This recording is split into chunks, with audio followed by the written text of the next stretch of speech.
राधे राधे। मैं आपको आज बृहस्पतिवार की पूरी संपूर्ण जानकारी बताती हूँ कि व्रत की विधि क्या होती है, व्रत कथा क्या है, उसकी आरती, सब कुछ बताती हूँ। सुनो ध्यान से।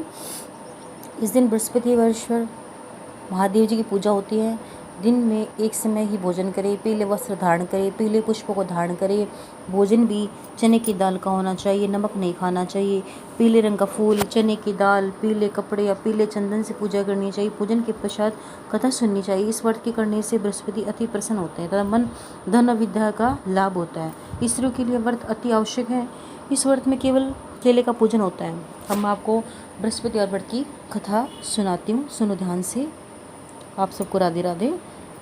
किसी गांव में एक साहूकार रहता था, जिसके घर में अन्न, वस्त्र और धन की किसी की कोई कमी नहीं थी, परंतु उसकी स्त्री बहुत ही कृपण थी।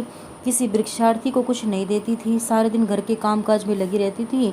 एक दिन एक साधु महात्मा बृहस्पतिवार के दिन उसके द्वार पर आए और भिक्षा के लिए याचना की। स्त्री उस समय घर के आंगन को लीप रही थी। इस कारण साधु महाराज से कहने लगी, महाराज, इसमें तो मैं घर को लीप रही हूँ, आपको कुछ नहीं दे सकती। फिर किसी अवकाश के समय आना, साधु महात्मा खाली हाथ चले गए। कुछ दिन के पश्चात वहीं साधु महाराज आए, उसी तरह भिक्षा मांगी।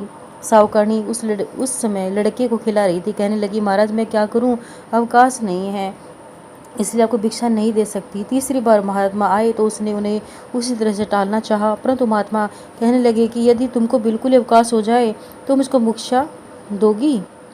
साहुकारनी कहने लगे कि हाँ महाराज, यदि ऐसा हो जाए तो आपकी बड़ी कृपा होगी। साधु महात्मा जी कहने लगे कि अच्छा, मैं एक उपाय बताता हूँ। तुम बृहस्पतिवार के दिन चढ़ने पर उठो और सारे घर में झाड़ू लगाकर कूड़ा एक कोने में जमा करके रख दो। घर में चौका इत्यादि मत लगाओ। फिर स्नान आदि करके घर वालों से कह दो उसमें उस दिन सब हजामत आवश्यक बनवाएं। रसोई बनाकर चूल्हे के पीछे रख दो, सामने कभी न रखो।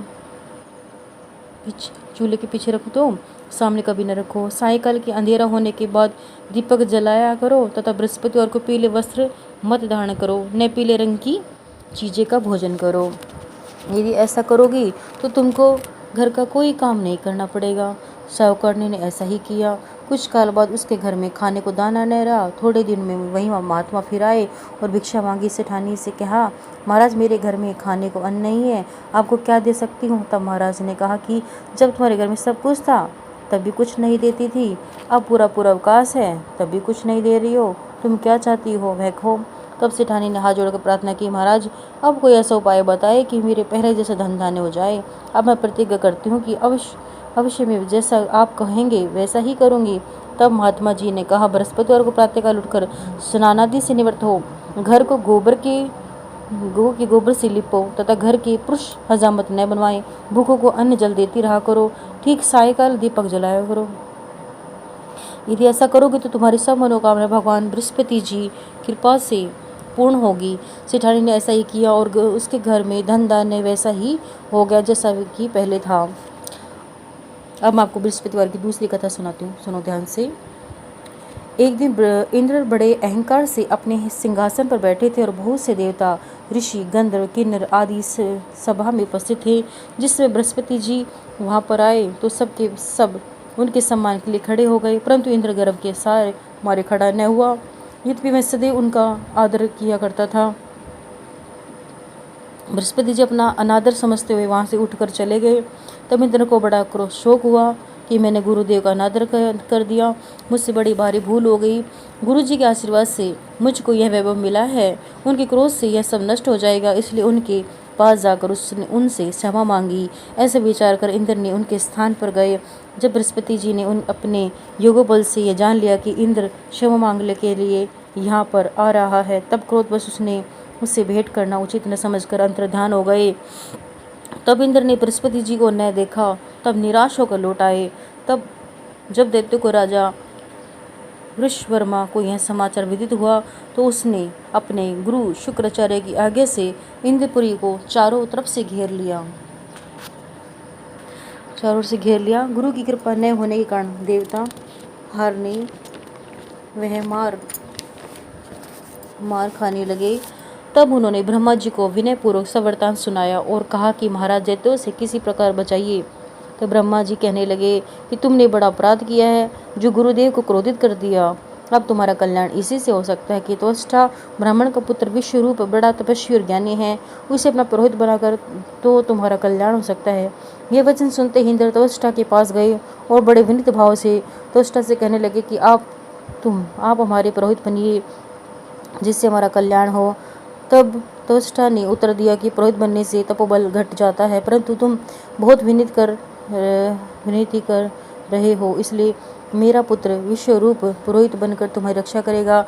विश्वरूप ने पिता की आज्ञा से पुरोहित बनकर ऐसा यत्न किया कि हर इच्छा से इंद्र वर्मा को युद्ध में जीत कर अपने इंद्रासन पर स्थित हुआ। विश्वरूप के 3 मुख थे।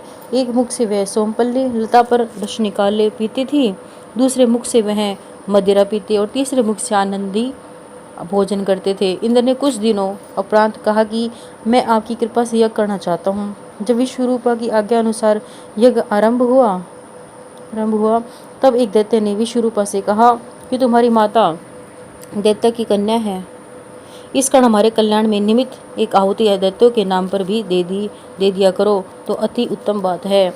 विश्वरूपा उस दैत्य को का कहा मानकर आहुति देते समय दैत्य का नाम धीरे से लेने लगा। इसी कारण यज्ञ करने से देवता का तेज नहीं बढ़ा।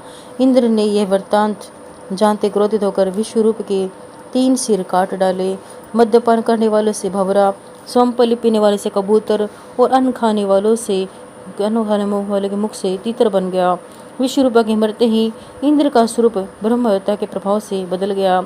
देवता के 1 वर्ष पश्चाताप करने पर भी ब्रह्महत्या का वह पाप न छूटा, तो सब देवताओं के प्रार्थना करने पर ब्रह्मा जी बृहस्पति जी सहित वहां आए। उस ब्रह्महत्या के 4 भाग किए, उनमें से 1 भाग पृथ्वी को दिया। इसी कारण कहीं कहीं धरती ऊंची नीची और बीज बोने के लायक भी नहीं होती। साथ ही ब्रह्मा जी ने यह वरदान दिया, जब पृथ्वी में गड्ढा होगा कुछ समय पाकर स्वयं भर जाएगा। दूसरा वृक्षों को दिया, जिससे उसमें गोंद बनकर बहता है। इस कारण गूगल के अतिरिक्त सब गोंद अशुद्ध समझे जाते हैं। वृक्षों को यह वरदान दिया कि ऊपर से सूख जाने पर जड़ फूट जाती हैं। तीसरा भाग स्त्रियों को दिया। इसी कारण स्त्री हर महीने रजस्वला होकर पहले दिन चांडालनी, दूसरे दिन ब्रह्मघातनी, तीसरे दिन धोबिन के समान रहकर चौथे दिन शुद्ध होती है और संतान प्राप्ति का उनको वरदान दिया।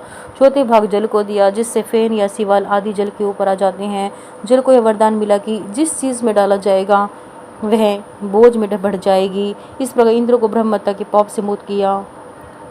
जो मनुष्य इस कथा को पढ़ता या सुनता है उसके सब पाप बृहस्पति जी महाराज की कृपा से नष्ट हो जाते हैं। बोलो बृहस्पति भगवान की जय। अब बृहस्पति भगवान की आरती करते हैं। जय जय आरती राम तुम्हारी, राम दयालु हितकारी। जय जय आरती राम तुम्हारी, जनहित प्रगटे हरि व्रत धारी। जन प्रहलाद प्रतिज्ञा पारी, दुर्पद सता को चीर बढ़ायो। गज के काज पया दे धायो, 10 सिर छेदी 20 भुज तोरे। 33 कोटि देव बंदी छोरे।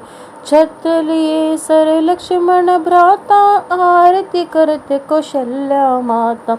सुख सरद नारद मुनि ध्यावे, भरत शत्रुघ्न चवर डुअरे।